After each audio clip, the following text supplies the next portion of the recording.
They were upstanding citizens of the New England town of Salem.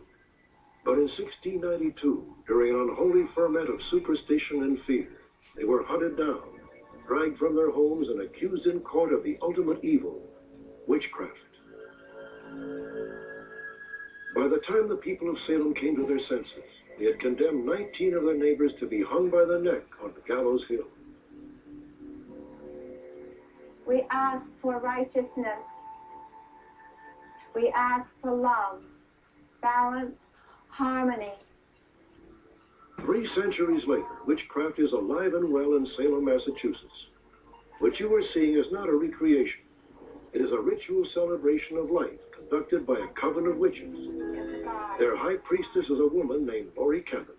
To come into the sacred space. The popular myths that we're green and have warts on our noses, and we do evil and drink blood and eat babies. It's absolutely horrific. This circle is undone. We're not connected to evil, and I think it's very important for people to understand that about us, that we will be good neighbors and that we will be good friends and we'll be as helpful as we can with our ways. Today, witchcraft is a cottage industry here in Salem. Busloads of tourists line up at sites made famous by the trials of 1692. Stores sell potions, pentagrams, and books on casting spells. Indeed, in a turn of events that would have scandalized their pious ancestors, even the Salem police occasionally give a nod to the psychic observations of LAURIE CABOT. LAURIE is a familiar face around Salem. She first offered her services to city police during the summer of 1991. On July 12th, a local artist named Martha Brailsford went sailing in Massachusetts Bay with a neighbor, Tom Mamoni. The next morning, however, Tom returned alone. Mr. Mamoni told me that she was standing up in front of the boat when a rogue wave hit the boat, and she fell off to the side into the water and disappeared. And he searched for her all night and never found her. For 6 days, police boats crisscrossed the bay but found no sign of Martha Brailsford. Almost on a whim, Salem Police Captain Paul Murphy called LAURIE CABOT. All she wanted from me was to say the person's name and where they lived and her date of birth. And then she goes into her alpha state and sees whatever she sees, and she told me what she saw. I see Martha on a sailboat with a man. LAURIE says that in a relaxed frame of mind known as the alpha state, events of the past come to her with stark clarity. Isn't it beautiful out here? Oh, it's gorgeous. She's quite naive. She's trying to enjoy this moment, but he's making advances towards her. I thought it was just 2 friends going for a sail, and I thought you understood that too. No. Go! Hiding me. Stop it! Just stop it! Stop it! I want to go back. He basically turns into a beast, and he's coming at her, and he grabs her. I told you to stop it. I told you. Stop it! Stop fighting me!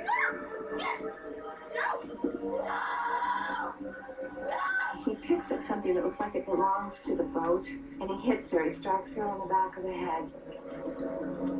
According to LAURIE, as Martha lay unconscious, the man tied a small anchor to her ankle. Then he weighted her down at the waist. Finally, he dumped her overboard.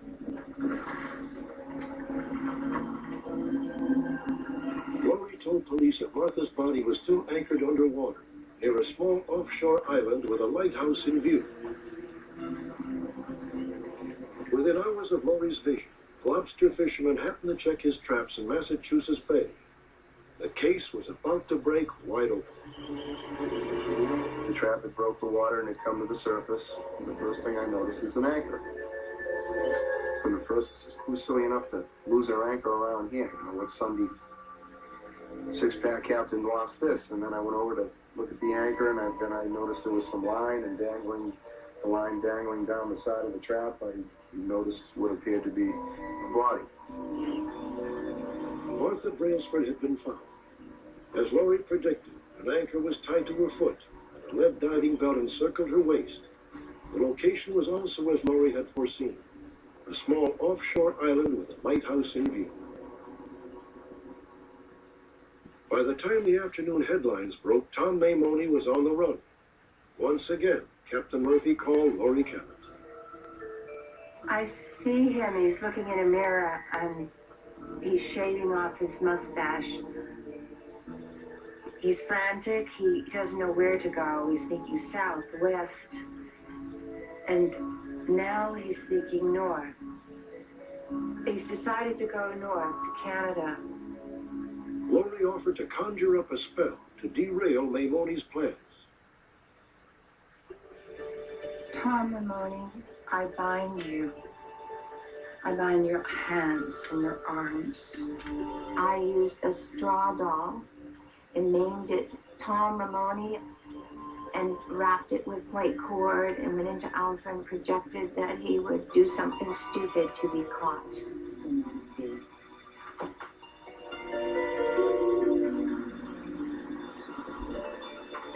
3 days later, a policeman in a town well north of Salem, near the Canadian border, answered a call from vigilant locals.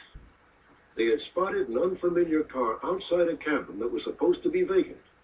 The officer discovered signs of forced entry. Up on your feet, put your hands on top of your head. The intruder was none other than Tom Maimone. Just as Laurie predicted, he had shaved off his mustache and was making a run for Canada. Instead, Maimone ended up in a Massachusetts courtroom. It's hard to tell whether the spell actually worked or not. But he did do some stupid things. Look ahead. He broke into a cabin in an area where people notice whether or not something's out of the ordinary. And he stayed there, which is pretty stupid. At the trial, Maimone proclaimed his innocence, but the jury wasn't buying. They found him guilty of killing Martha Brailsford. Some people may view this as psychic ability. Some people may view it as coincidences. I'm not going to go either way. And regardless of who Laurie Cabot is or what she does, if she thinks that she can help us, we're going to listen. Today, Laurie is again offered to help the Salem police as they investigate their most difficult missing persons case. Nearly 5 years ago, Gail Nolan vanished without explanation, leaving her husband and a young child behind. I went into Alpha again, very similar to the other case, and took a look at the situation. I only had her name, her age, and her whereabouts, and the time of date of her missing. And from there, I went back in time, visually. Laurie says she saw Gail's final hours in vivid detail. That morning, Gail was surprised to run into an acquaintance just outside her front door. What are you doing here? I thought you'd like to go for a ride. She was gladly and happily surprised to see him. And they talked a little bit, and then he says, "Come with me." She got in the car. He started driving towards New Hampshire and just kept driving. She thought nothing of that at all for some reason. In fact, she kind of enjoyed it, like he was taking her away with him. What direction are we going in? What direction do you think we're going in? And he started teasing her in a very not nice way with this knife that he had. Way north, Want to like play a game? No, come on. No. Play a game? She didn't feel that she was really being hurt, and I don't think she was aware that he had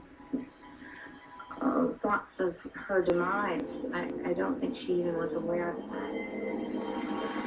According to Laurie, the man drove Gail to Mount Washington in the state of New Hampshire.